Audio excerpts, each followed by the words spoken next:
As I start, I'd like to introduce Brent Givens. A lot of you know Brent from having worked with him over the years. He's only been in higher ed since 1944. A lot of you know Brent from his time at Sallie Mae and his work in default aversion and student services. And he's been with ION Tuition since 2012. He's our senior vice president and head of the business. Thank you very much for joining. And before I even get started, I'll wish everybody a happy Memorial Day weekend. And I'm glad we did this on Thursday and not Friday. So hopefully you have a lot of people there because the pandemic is over and it has been announced. And therefore now we have a problem with student loans. So in my entire life, I never thought that my work and my career would be a subject of the Supreme Court and its decisions. So it's kind of flattering, but I guess it is not. I'll start with why we're doing this webinar. Obviously, we want to work for you, and I'm happy that you joined us in spite of the fact after this we'll probably send you the recording and the PowerPoint, and then invite you to come and talk to us as time moves on and the payment pause ends, and hopefully you will talk to us at that time. A lot of you are our clients that are on this call, so thank you very much for hanging on with us for the last 3 years.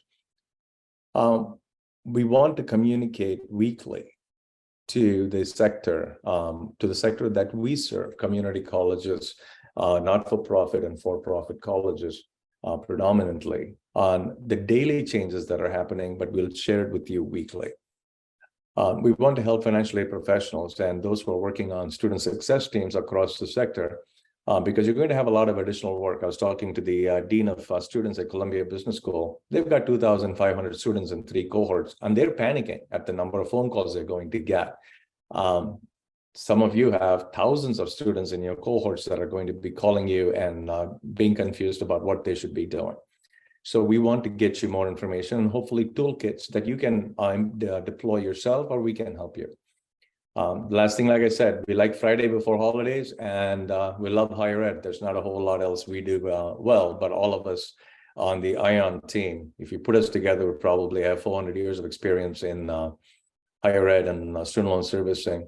We like this, and we want to continue doing this.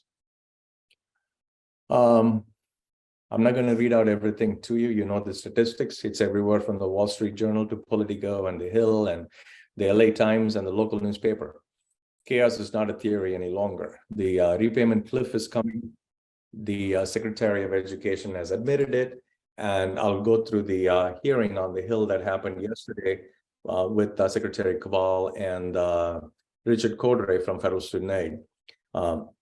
So the prediction from GAO and the servicers is that you're going to have a 60% jump in delinquency and default and 40% jump across all types of institutions over the next 3 years. We're working on a calculation for universities where we expect the default rates to climb very high right off the bat in the first 18 months. And because of that, there's going to be a huge default rate in the first 2 cohorts before they start flattening out, because we have problems there's a problem with the entire return to repayment, and we'll outline some of those problems for you. So what happened? The Education Secretary was keel-hauled at the House Subcommittee on Health, Education, Welfare 2 weeks ago on May 14th, and he said the emergency period is over. And these are quotes. And he said, we're committed to making sure that once a decision is made, that we're going to resume payment 60 days after. But no later than June 30th, we're going to begin the process.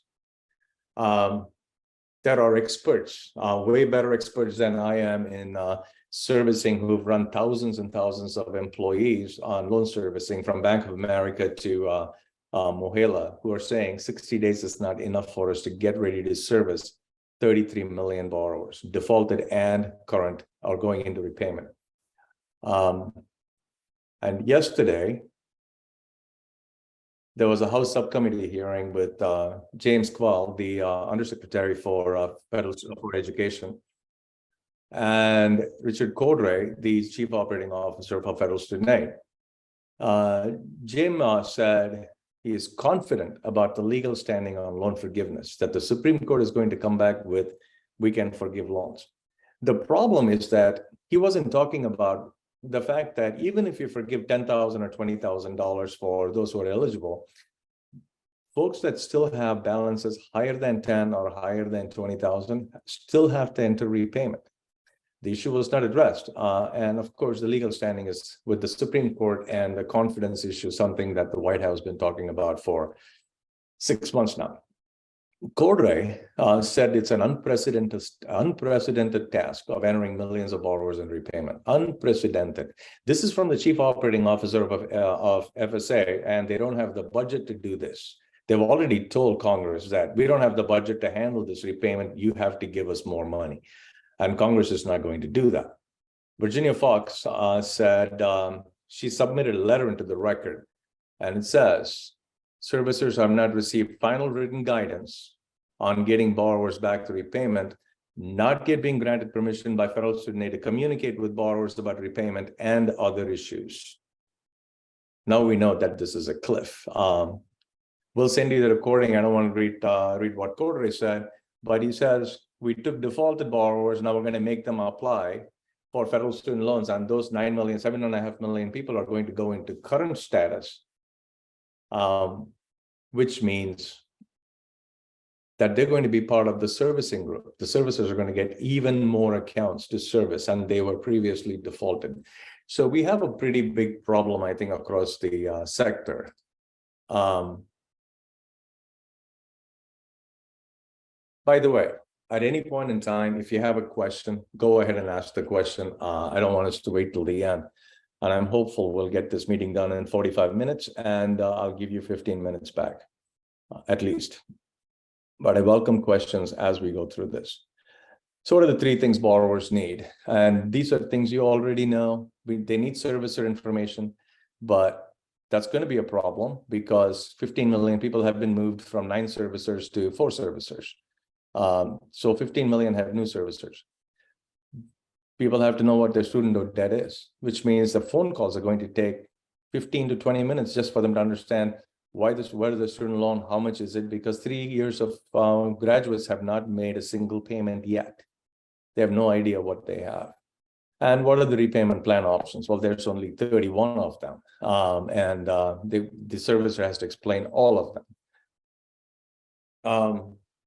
Quickly about Ion Tuition, the one revolutionary thing we've done is Presto. Presto is a application that runs on the Ion Tuition portal, which allows your students to apply for and get IDR approved by a federal servicer without ever getting on the phone. It takes them 5 minutes on the app, and it takes not more than 15 days to apply for electronically for IDR and to get the approval back.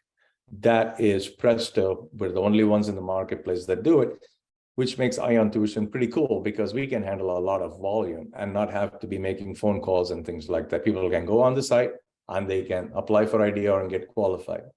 If you go through a servicer, it takes between 45 to 60 days today. We don't know how long it's going to take later. This is more about Ion Tuition. More than 4.5 million students in service over the last 10 years. And we've got tremendous experience. Like I said, this is all we know. And this is all we do every morning till every night. I won't go through all of this. We go from enrollment management to repayment management to teletherapy. So Ion Tuition manages students coming into school, staying in with good financial literacy and education, entering the repayment, and we also help them stay in school by helping them with teletherapy services. Let's go through the chaos. These are the persona we've created. The average student loan borrower is 30 years old, $28,000 balance, bachelor's, and right now they're in standard repayment. 100% of students who enter repayment on the day that repayment begins are going to be in standard repayment. And we would highly recommend schools, at least for the last two cohorts, to make sure you get in touch with those students and get them into IDR before repayment starts, because they're not going to get that much servicing after that.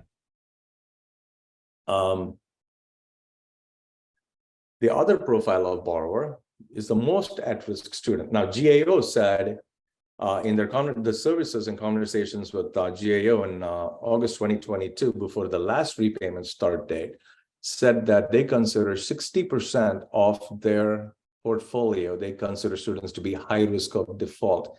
And this is our average age that we're talking about, and the average household income. There's been a lot of studies about average household income and the pressures that people don't have the money because they're spending the student loan repayment money on other household items.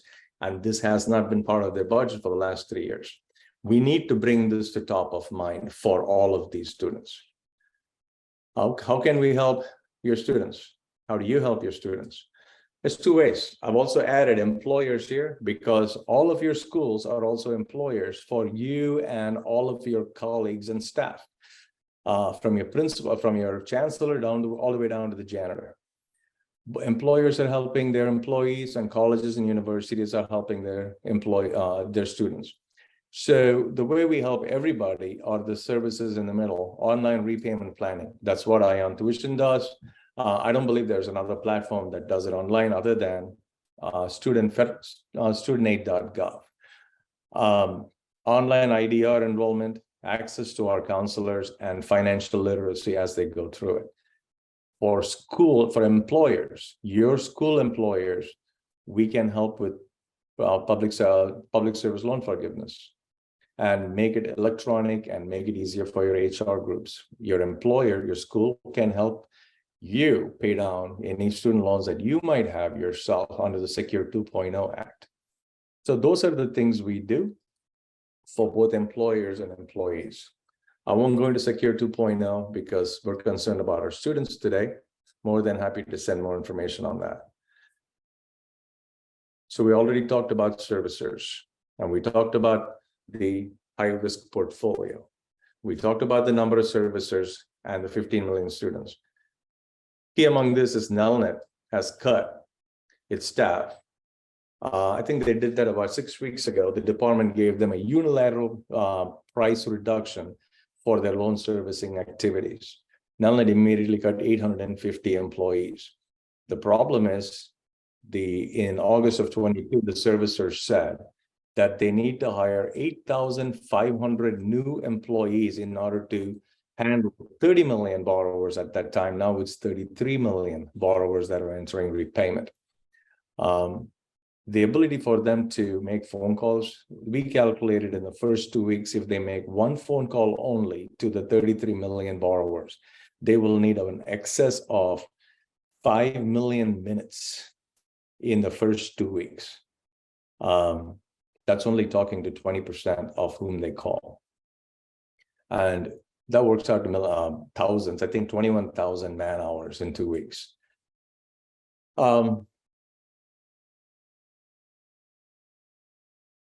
We'll go back, we go to public service loan forgiveness updates.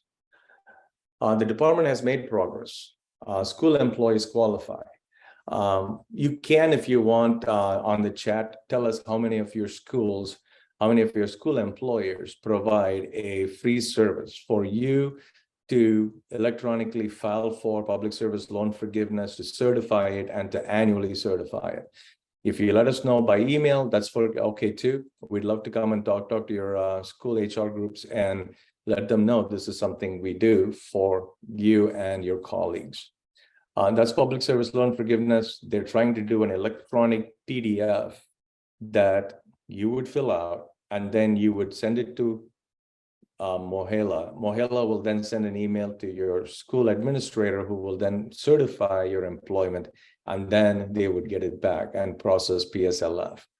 But you still have to track the next several years of payments and recertify every year. So ION will do that. That's one of the things. what should your borrower, what are the problems we're going to have? And what problems do your borrowers have? Who's my servicer? I haven't received a bill. I know that my son hasn't received a bill because his bill comes to me. And I haven't received a bill for my son's student loan that I still keep to monitor how servicers are working. Loans, 9 million borrowers have received letters saying your loans are forgiven. And someone said the other day at a conference that they're expecting, it's a lawyer, that they expect one large class action lawsuit against the department because they told these borrowers your loans are forgiven. And now then they sent another letter 6 weeks later saying, we're taking it all back. It's in court. So that's another problem that servicers have to handle. And those students are going to call your office asking you, what happened to my forgiveness?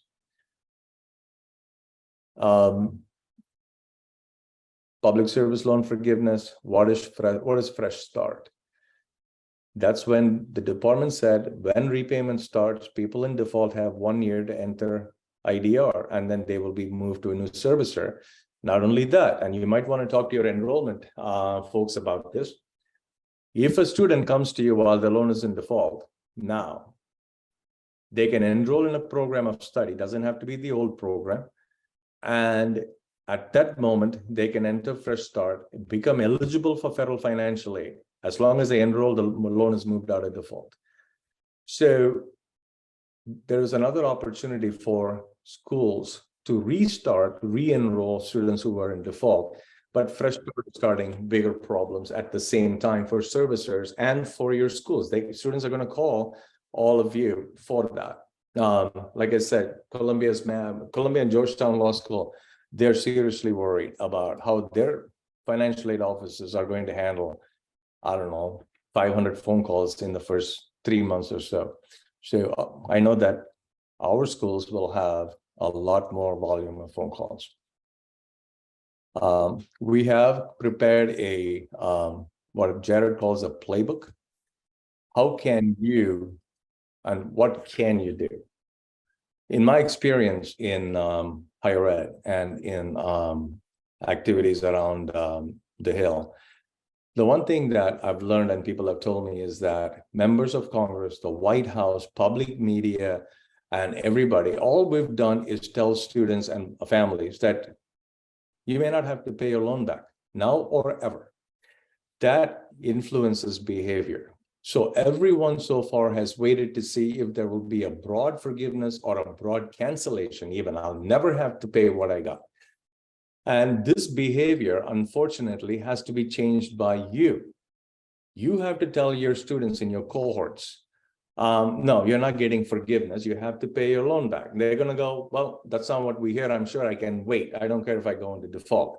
Well, that creates a quality issue for you and a qualitative measurement for schools. So we have to change the behavior. And the one way to change behavior is messaging, communication, advertising. You have to get past the noise. You have to cut through the noise of politically based, politically motivated messaging from senators and congressmen and congresswomen that you may not have to pay your student loan and the government is not doing right by you. So we have to collect the data on your students in your cohorts. You have to create a communication plan, and please, whether you work with ION Tuition or somebody else, communicate frequently, instantly. Don't wait until the Supreme Court. Well, you could wait until the Supreme Court comes back with a decision. But regardless, you're going to have folks that are going to have loans in those cohorts that are greater than $10,000 or $20,000. Communicate to them starting now. Tell your students to update the information. Send them an email, give them a link, tell them to go update their information on the federal servicer's website. The only thing is you have to find out who the federal servicer is before you do that. Most students haven't looked at NSLDS, their NSLDS account in 3.5 years. Some of them haven't looked at it in 5 or 6 years. We know that. You have to improve your repayment. So these are 4 things we recommend, highly recommend. And we're happy to give you our playbook on it. We'll email it to all of you. If you send us a note, we'll send it to you. And we can talk through it. We can do demos. We can do a lot of things. So the communication plan, we recommend you collect the student information on 22, 23, and 24 cohorts. 24 cohorts will be everybody currently in school. Don't wait on that. Do it while they're in school. Your 24 cohort will perform way better next year. 60 to 90 days prior to repayment, once every 2 weeks. One phone call every 3 weeks. If you can't do a phone call, do a text. Do an email more often. You have to get a skip tracing program because most of your students have moved a couple of times, maybe three to five times in the last 3 years. Repayment planning assistance, give them an option on how they can get into IDR. It might affect your gainful employment if you're a for-profit school and people pay less, and the debt to earnings ratio might be different. So you might want to consider that also, but there's nothing you can do because it's a tough balance for most for-profit schools. What else can you do? So 3 things will give you an option on. There's a do-it-yourself option. You can wait for the servicer, or you can implement a platform yourself. You can use MailChimp, you can use your own email server and begin a communication strategy. We're more than happy to give you digital collateral for that. Outsource to somebody. You have to be a third-party servicer. All of you know that. And before repayment starts, just implement a communication plan and give them, I'm saying this shamelessly, give them the ION tuition portal. Just the portal, it's a light touch. Students jump on the platform, they can take care of it themselves, but you're able to communicate often and electronically with your student. And they can do it on their phone, they can do it on their computer. So that's one option. The second option is a comprehensive approach. Start the communication cadence, make outbound calls, onboard students to the portal and facilitate Presto. It's really that quick. It's Presto and online IDR enrollment. Hire ION. We'll start our recommendation. You hire ION or somebody like us. Get the delinquency rate, which is going to spike like this at the beginning of return to repayment. Get that down like this. And then you can flatten it out over 18 months. Then your intensity of work effort doesn't have to be that much because you've already addressed it. The risk is in the first 18 months because once people get to higher risk of default, which is, we call it 120 days of delinquency, it is very hard to get them back current.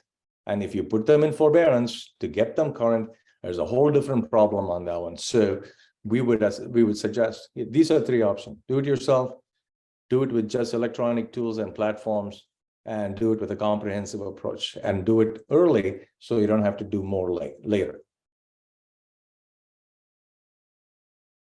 So it depends. Software approach, cheaper, but the school has to be very closely involved in making sure students get on a portal that they will use. Even if you use NSLDS, push NSLDS hard at your students. Option 2, more expensive, because we're going to start making phone calls. The most expensive is going to be if you wait too long, because now 30, 60, 90-day delinquent borrowers, they're hard to reach. You haven't gotten a hold of them. They don't know who you are. They don't know who their servicer is. And just getting to them becomes more and more difficult. And we speak with interactions on 4.5 million borrowers over the last several years. So it is not anecdotal. This is real. It's what we've experienced. Open to questions. We have our team here. Brent is here. We can answer any questions you have. We can answer them offline. And once again, here's a public service announcement for ION. The next webinar is next Thursday, June 1st. Yeah, Raj, I think Michael Bennett has his hand up. Michael, you can go ahead and ask. Hey, Raj, thank you for this excellent presentation.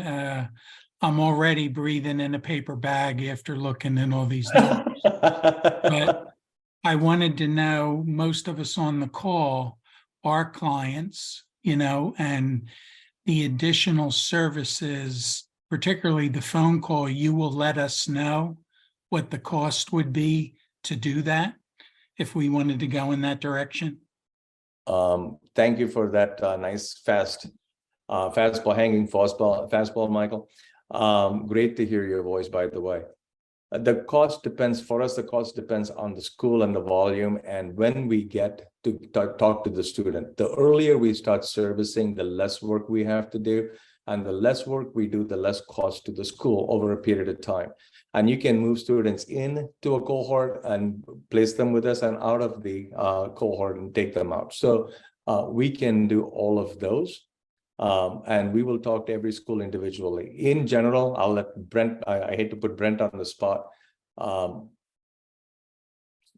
The pricing on schools and the cost for you is going to be minimal when you compare it to the cost that you'll have when you're running into a 200-day default student, and your default rates are now starting to spike at 2 times what it was in 2019. That's our estimate. Is delinquency will go up by 75% in the first 18 months, and your default rates will go up for the first cohort by at least twice, 2x. Yeah, I would just say the information on the PowerPoint is very helpful, and our board of trustees are smart business people. So the more we can pitch it directly to them as to what we're under, I think they would be interested. Okay. Very happy, Michael, you've been a client for us for so long. We're happy to come and do this, and we're happy to do Zoom calls. Just let us know when. This is what we're working on, and we're going to be at several of the regional conferences for the state financial aid administrators and the NASFA conference also. So we look forward to talking to a lot of you. We have a question on there. What is the criteria from Elaine McQueen? Thank you, Elaine.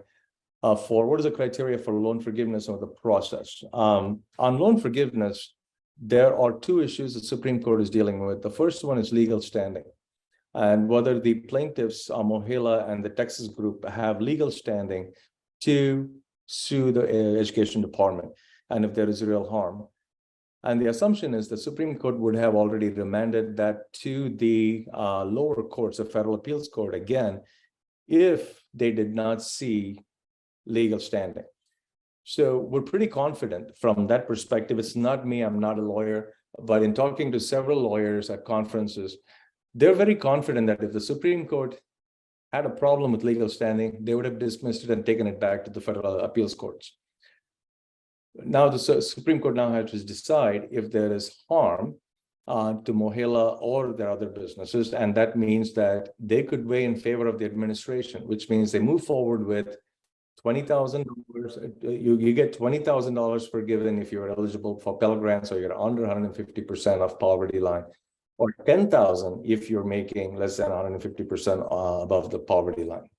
So that's the criteria. The process, you have to do nothing.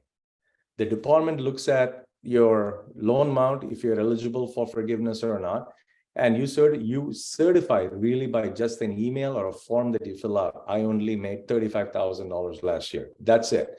And your loan is automatic. You get a letter saying your loan's forgiven. There is no means test. There is no proof required. So if it happens, and the Supreme Court allows it to happen, then the forgiveness is automatic. They send you an email and say your loan's forgiven. Hope that answers the question. On the 4 servicers, I always get confused as how many servicers are there and what they do. Mohila, Nelnet, Navient resigned, Education Finance, and Maximus are the 4 servicers. Brent, am I right on that, or am I missing one? Yeah, Maximus, also known as Aid Advantage. Yeah, they Right. took over Navient. And those are the 4 servicers that are going to be doing it. A couple of them do double duty.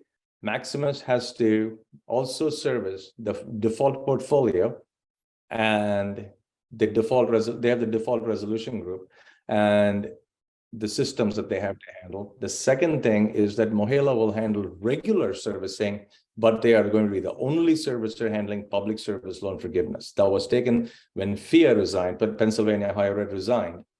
All of that portfolio went to Mohila. So that is, that's where a lot of the confusion comes in. All right, hope that answered the question. Looks like Michael Alvarez has his hand up. Go ahead, Michael.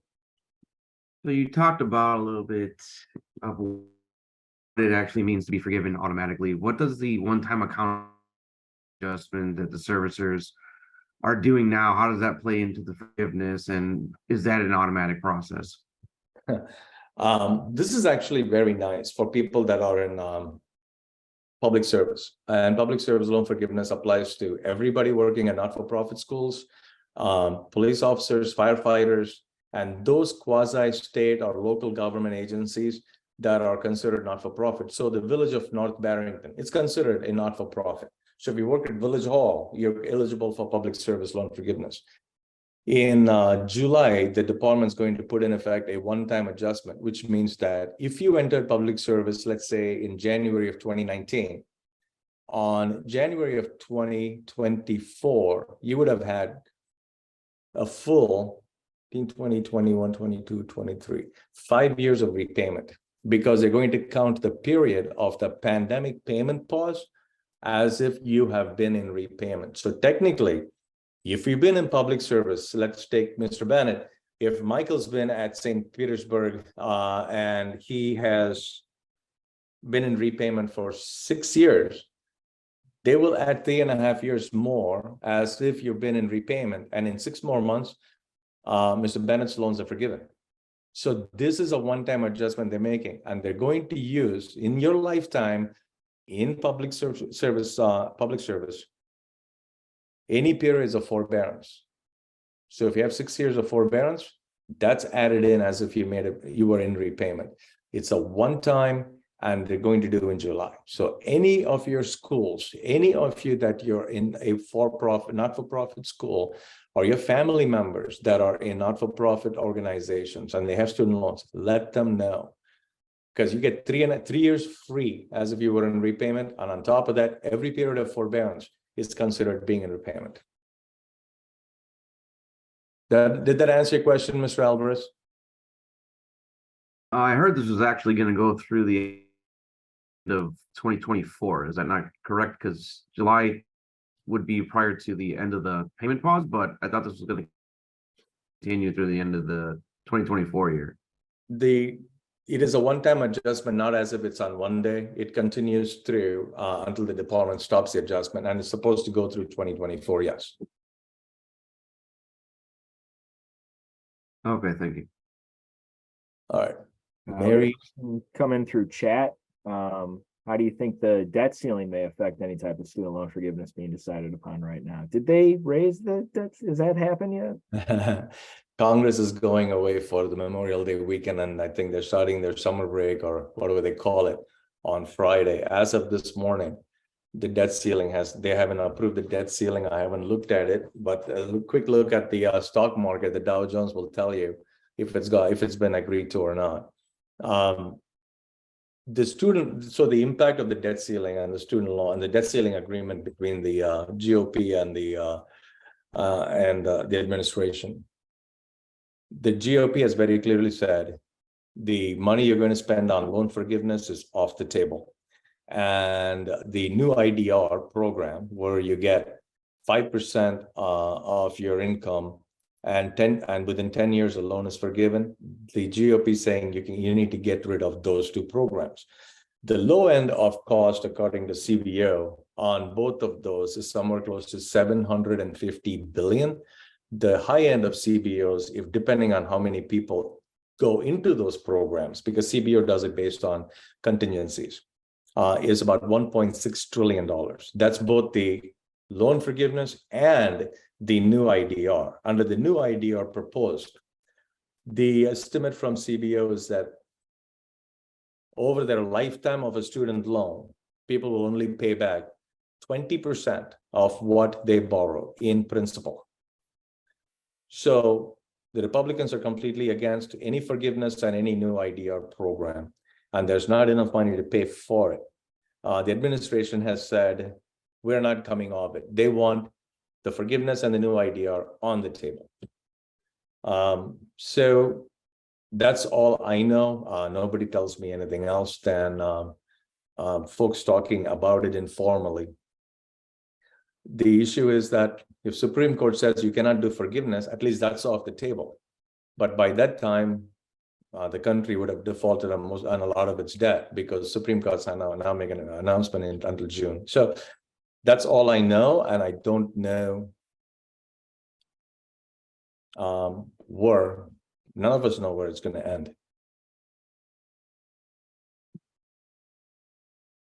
Hope I answered that question.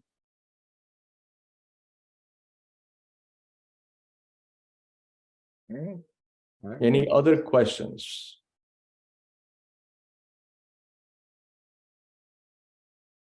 Come on, folks, it's only Thursday.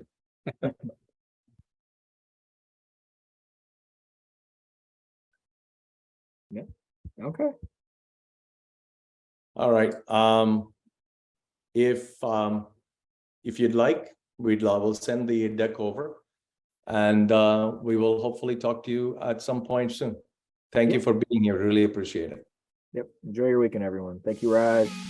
Thanks, everybody. Thanks. Everybody.